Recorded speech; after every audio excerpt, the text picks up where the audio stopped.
Hello everybody, welcome to another episode of Auto Fuel. Today with me AJ and Jonas. On today's episode, we're going to be taking a close look at the new Mercedes Maybach GLS 600.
Let's take a look at the front, and isn't it imposing?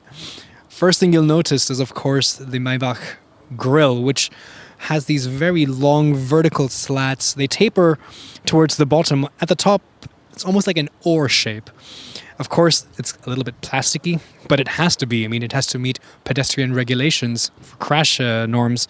If this was actually chrome and steel and metal, or, it would probably shred the person it crashed into. But nevertheless, it looks really regal, almost like the Parthenon or the Pantheon. And how great is it to finally see the hood ornament back on a Mercedes SUV? The GLS 600 is 2.1 meters wide, 5.2 meters long, and it weighs about 2.7 tons. I mean, this Maybach version, you get actually the Maybach wheels. Right now we do have the winter tires and the winter wheels here. They're still 22 inches. They still look really big and they fill the wheel arches really well. But the special wheels kind of mimic the design that we saw in the front grille. So these spokes will also have that oar-shaped design. But I think this looks really good. I mean, everything about this SUV is about opulence and extravagance. And we can start with the paint job. I mean, I think it's a beautiful dual-tone paint, but just the paint costs an extra 21,000 euros. That white Napa leather interior, 16,000 euros. And these are individually more expensive than my car. Here at the back, it's a very tall vertical tailgate. Of course, this has the air suspension. You can lower this to make it easier to load items, but as it stands, it's a very tall stance. I do like the rear lights, again LED, with this nice detailing on the inside. Let's take a look under the hood to see what powers this behemoth. The GLS 600 Maybach gets a unique tune of the 4-liter bi-turbo V8 petrol engine, which makes 558 PS or metric horsepower and 713 newton meters of torque. It's mated to a 9G-tronic Autobox and a 4-wheel drive system, the 4MATIC, which can split power between the axles in a complete 0 or 100%. This also comes with a 48-volt EQ boost, which is a starter-alternator electric hybrid system, to fill in the gaps and add a little bit of extra torque. It can therefore do 0 to 100 kilometers per hour in 4.9 seconds and a Vmax of 250 kilometers per hour, even though it weighs 2.7 tons. Don't expect it to be frugal though, at least it's going to consume 10 liters per 100 kilometers.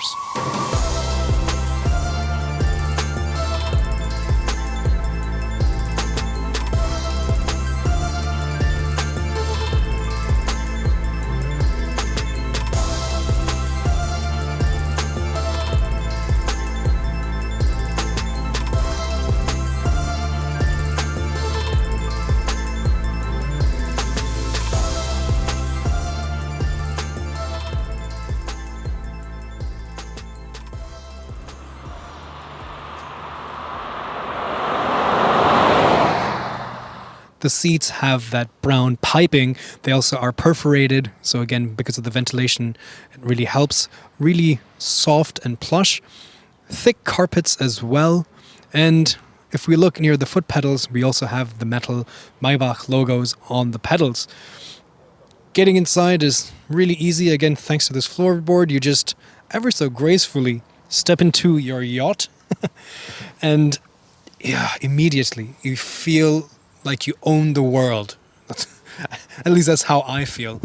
And honestly, of course, the S-Class Maybach or the Maybach Pullman, based on the S-Class, that long limousine, are probably more conventionally considered luxury. But this taller seating position, I think, also very, very well complements the luxury, ultra-luxury segment. So, case in point here with this GLS 600. But again, most of this is very similar to the GLS 600. You get the dual screens for your instrumentation as well as the touchscreen, also controlled with a touchpad. Let's take a look at the steering wheel. Like I mentioned, this comes with the optional wood on the steering wheel, which I think is so nice. Of course, it's a bit smooth and glossy and not necessarily very grippy, but this is not a sports car. So I think it looks really regal. You have a lot of controls on the left-hand side to change settings on the virtual instruments as well as the head-up display. And on the right-hand side, you have controls for the main screen and your volume and phone. Also, this car comes with a lot of advanced driver assistance systems, which also you can control on the steering wheel itself. The main instruments are also highly configurable. First of all, you can change the entire look and feel of this by using the Styles and Displays menu. And of course, you have things like Sport, Progressive, but I think you really just want to keep it in the Classic, which is what really reflects and highlights this Maybach style. So let's keep it back there. But even within this menu, you still have options like, for example, in the middle, if you want to see consumption or you want to see other displays like the time or the speed. A very large touchscreen in the middle, but of course if you don't want to use it as a touchscreen, there's a really nice trackpad in the bottom. You have options to connect your phone. The navigation is also really easy to understand. It's fairly slick and fast. There's radio, and of course you can set up the different type of massage that you want. And you also have a lot of nice ambient lighting, which you can select here as well. For the color and the brightness as well can be changed. In true Mercedes fashion, we have the vents located right here. In this case, they're 4. They're very quadrangular. Further down, always I love to see physical buttons and toggles and switches for the climate menu, which is really easy to use. A large tambour door, which slides away with this really nice knurled finish metallic latch to reveal an inductive phone charging port, a couple USB-C ports, a versatile adaptive cup holder, which can be cooled or heated to keep either your coffee warm or your drink cold. Oh boy, now I'm super excited to check this out. Of course, the minute you open the back door, even the floorboards extend, and it's a very inviting, large entrance. And that's also because, yes, this is the same GLS platform, but the GLS, let's remember, is also a 3-row configuration. So instead of having 3 rows, they have moved the second row further back, and now you have just these 2 business class, kind of first class lounge seating here. So there's a lot more space between the front row and the second row, or the front and the back seats in this case, because there is no third row. Again, plenty of sound deadening everywhere. Anyway, enough chit-chat. Let's get inside. Wow. I'm going to move this pillow ever so slightly, ever so carefully over there so I can get more comfortable here. Large resounding thud as the door closes. I'm completely cocooned right now. I can, of course, lower these blinds. I can also, of course, open this large panoramic sunroof to let in a lot of light. This light-colored roof liner, it is in leather, unfortunately, which is not very eco-friendly. But this color, at least, brings so much more airiness into the cabin. Even the top here and along the speakers here, there's more ambient lighting. The ambient lighting is also here on the front seat, along the side of the doors, and even around me, around the back here. So it's really cocooning me. When they say ambient lighting, it is very ambient because it's everywhere. But check this out. There's a button here. I press it once. The front seat moves away. My seat gets reclined. The footrest raises. I don't want to dirty these 16,000 euro seats, so I'm going to keep my shoes away from them. But it goes up, and now I definitely feel like I own the world. There is no doubt in my mind at this moment. Again, I can retract everything back with a simple push of this button over here. The poor passenger over there, probably squished, but who cares? A lot of useful features here as well. Of course, you can see there's a large tablet.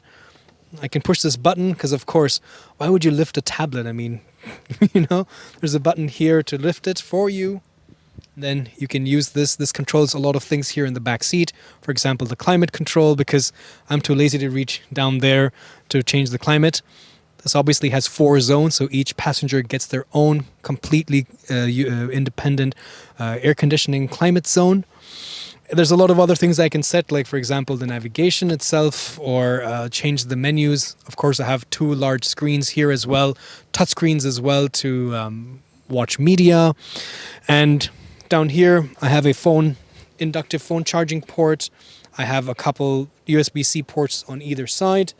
If I move this door away, there's a couple beverage holders. Also, special holders here for the champagne flutes, which come with this car, which you can, they will be clamped down here automatically. And then, of course, with a simple push, that door closes itself. Down here, there are 2 very gorgeous, well-engineered, well-machined trays with anti-slip grip material, also rubber along the edges to make sure that your laptop doesn't slide away. But just look at the quality of this metal, probably aluminium it feels like. Everything is damped and then it clicks. There's a nice click between these different stages, and then it gets tucked away. More storage, a 230 volt power outlet as well, which is useful. And of course, let's not forget, I own the world now. So every now and then I want to have some champagne to celebrate. So you can open this down. There would be 2 champagne flutes over here, and you have your own refrigerator back there to keep, the best bottle, the most expensive bottle of champagne. Of course, you can even choose how much you want it to be cool. There's so many settings. But the funny thing, which, I gotta hand it to them, is if you look down here, there are ISOFIX points. So yes, you can put child seats in both of these seats here. Let's take a look in the boot. Automatic tailgate, obviously. You're looking at 520 liters of capacity, minus a few because of the refrigerator. Because of the air suspension, you can also use the switch here to lower the height of this floor and raise it again so that you can load and then unload easily. You also have a 12-volt power socket. But a very important thing to keep in mind is this entire section here is fixed. The seats don't fold, and you cannot remove or move this. And that's because in a usual car, there's a lot of sound that comes from the rear. And because of this open space here, it creates a lot of noise in the cabins. This is where a lot of the noise comes in from. And of course, being a Maybach and being luxury, it's all about having a quiet interior. All that sound deadening, a lot of it has gone into this solid piece here. And even this is very thick, and a lot of sound deadening here. A lot of sound deadening along this as well. So yes, you lose some space, especially with this, and you can't fold the seats down. But because of the large GLS platform and the lack of any third row of seats, you can still fit quite a lot of suitcases here in the back.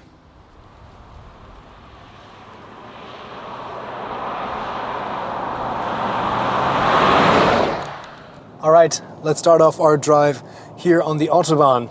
The first thing I notice is the lack of any sensation. It's really like a sensory deprivation tank in here. I hear nothing from the outside.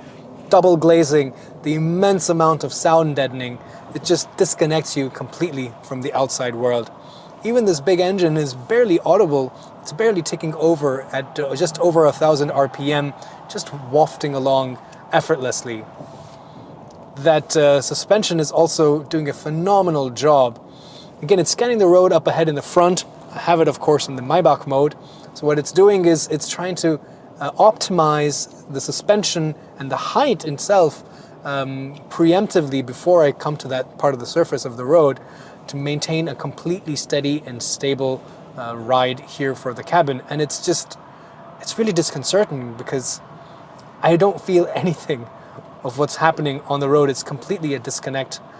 But I guess this is as close to floating as you'll ever get in a car. The steering is also very vague in this kind of mode, but again, this is not supposed to be sporty. It's just giving you a very gentle feedback of what the tires are doing. But again, it's just incredibly quiet. You also have a lot of advanced driver assistance systems. You have active lane keeping assist, adaptive cruise control, traffic sign recognition, and they all work in conjunction to really give you a semi-autonomous kind of a driving experience. You also have something called pre-safe, wherein the car will sense if you're about to have a collision or an accident, which is completely unavoidable, and will, again, preemptively tighten the seat belts. If you're lying down in the reclined position in the rear seat, it has special airbags that it will pre-deploy, and basically it just kind of, like the word says, pre-safe. It senses if you're about to have a collision and prepares for that. In the Maybach mode, the throttle response is definitely dulled. Again, not because of economy purposes, but to make it very comfortable. In fact, it will even set off in second gear so that you don't feel that shift from first to second, which is quite a prominent shift in most cars and most transmissions. So you don't feel that kind of nod from that shift. So it just starts off in second gear. So it's a very, very smart system. And I think, again, it's the best suited for the personality of the GLS 600 Maybach. But 558 horsepower is definitely a lot. But more than performance, it's about effortless cruising. So you put your foot down. It's a very gradual acceleration. Of course, there is a sport mode. There's even an off-road mode. But even under braking, like right now, brake pedal feel it's a little bit numb, but it gives you confidence. But what kind of is, again, takes a little bit of getting used to is how the body just stays so level. Another thing I notice is because of how tall the sides of this SUV are, the cars that are passing, I can feel the wind that they're pushing onto this large surface a little bit more prominently. But visibility is really great. This tall seating position, again, I think really suits this ultra-luxury segment quite well. I have a great view out forward with this large windshield. That head-up display is also fantastic. I really like the Mercedes head-up display. They're very vivid. The colors are bright. It's very easy to read, and it's actually quite large. It spans a large expanse on your windshield. We're in a narrow little village here, rather, and it doesn't feel too big. That being said, though, this does not have rear axle steering, which is not, in the beginning I was a little bit concerned, especially considering the expensive wheels, the expensive paint job, just the overall expense. Damaging something in narrow villages like this would have been quite disastrous. But to be honest, the front wheels turn, the steering angle is really significant, as is the case with most Mercedes cars. So it doesn't really, I'm not really missing that rear axle steering at the moment. You have to be careful in park garages because of course you can't swing the back around. But otherwise, it just is so effortless.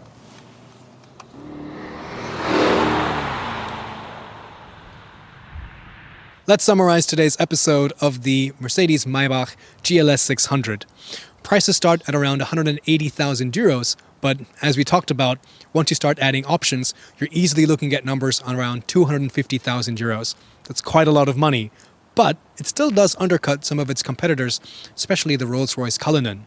So, at the end of today's drive, we were getting numbers around 18.5 liters for 100 kilometers, which is of course a lot, but if you're buying this SUV, I don't think you really care about that.